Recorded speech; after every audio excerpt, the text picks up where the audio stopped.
I have a whole stack of questions regarding the multiplex, so we're going to do our best to try to get through a good portion of them. There are a couple of duplicates, but so this will be for both candidates as well. Was there an organization that approached the town to lease the space in the multiplex that is currently being developed for the new town office?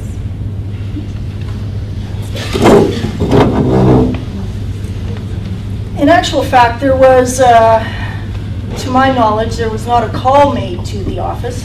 There were rumors that an organization was looking to move to Penhold and that they would be interested in the office space. Now, making a call to that particular organization, myself and the town manager, we spent a 45-minute conversation with the organization CEO. And that CEO said, you know, that was over a year ago that I may have talked to someone, and unfortunately, no, we're not interested. We have our building, we have a bay of buildings right now. We are currently working and have been working with Red Deer College for 4 years. We want to be with Red Deer College, and until they tell us no, we are not interested. We are not interested in coming to Penhold. My board of directors have told me explicitly, no, we're not moving out of Red Deer. So he said, until that time that Red Deer College is saying, no, we are not advocating for you to be part of our construction, we are not actively looking to move anywhere. And again, we said, if there is any opportunity, please give us a call.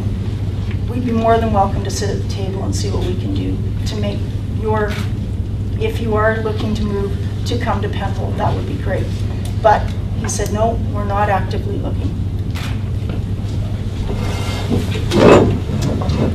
It's a he said process. And I think really it's a good question. It's an interesting question where you could probably sit down and have a bottle of wine over it. But it's not going to make you make a decision whether one person would be better than the other as Penhold. I worked with that same group and I brought it to council table. But I think one of the things we have to remember is the decision's been made. We can't, they talk about the window of opportunity, that window was closed. So finding out what happened in the past, I don't think will benefit anyone in this room or either candidate. Thank you, Dennis. The next question is also in regard to the multiplex. How is the multiplex finances and operations going to impact our community? Well, right now, we're looking at operation costs of anywhere from $250,000 probably to $300,000.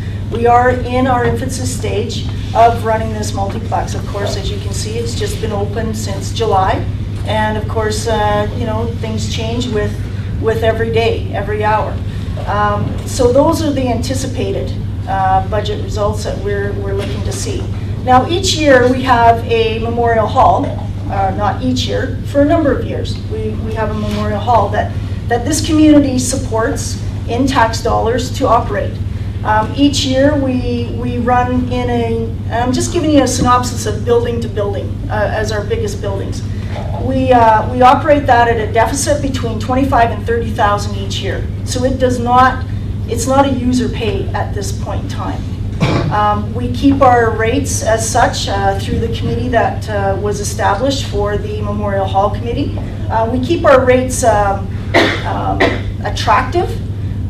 We keep them within reason, looking at the other halls in Central Alberta. So it is booked, so it is used, and it will continue to be that way. This facility is approximately 15.96% bigger. Now, overall, I mean, you're looking at what we're doing here. And so when you times that by 20, 30,000 a year, you're going to see that those values are within that same time frame, or size ability, I guess, if you can call it that. So that's what I understand from our administration, and that's where we'll actively, of course, market this facility. We have a number of people already from Alberta Grand Prairie, Camrose, Wetaskiwin coming here. They've already participated in an Alberta-wide province hockey tournament. They're seeing the facility, and I can see this continue, not only for hockey, but in other various venues within this facility continue to grow. As far as the tax base to taxpayers, it's an overall. When you look at your taxes for each year, it's what we can do to maintain and sustain our community, not just on one building, but for the whole community. So we want to make sure that that there isn't that big hit. I pay taxes too. The mayor doesn't get those special privileges. So just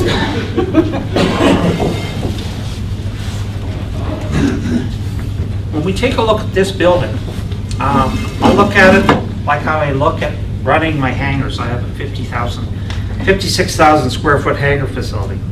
This building is about twice that. We're going to lose $250,000 in the next, not this year, because you got to remember this year is short. We start in September, it's over in December. We're going to start, let's talk about next year. Next year, that tax money has already been collected from you. I'm sure you've all paid your taxes, I know I am. But one of the things is, well, let's take a look at next year. If we're looking at a $200,000 to $250,000 deficit in this building, and next year we're going to have to secure money to pay the $3 million loan, that's going to be another $210,000. So this building's going to be carrying a load of about $400,000. Now, what does $400,000 mean to us? Well, a mill is $202,000. So if you take 2 mills and add on the taxes, you basically have a 2 mil higher tax rate.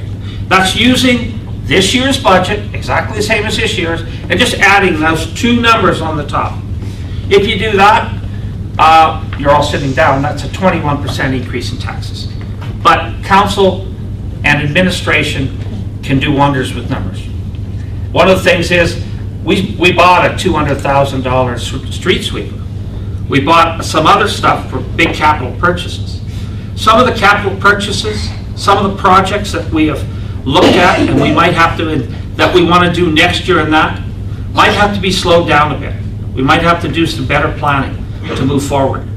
This building is going to cost us approximately $450,000, but there's other ways where we can find some of that money.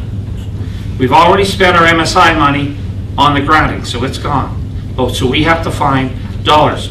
Now there's more people renting this facility, and there's still opportunities to rent out more areas of it. And I think we should actively do that. So because every time we rent this facility out, we're saving you, the taxpayer, money. And that's why we have to be very aggressive as council. Go ahead.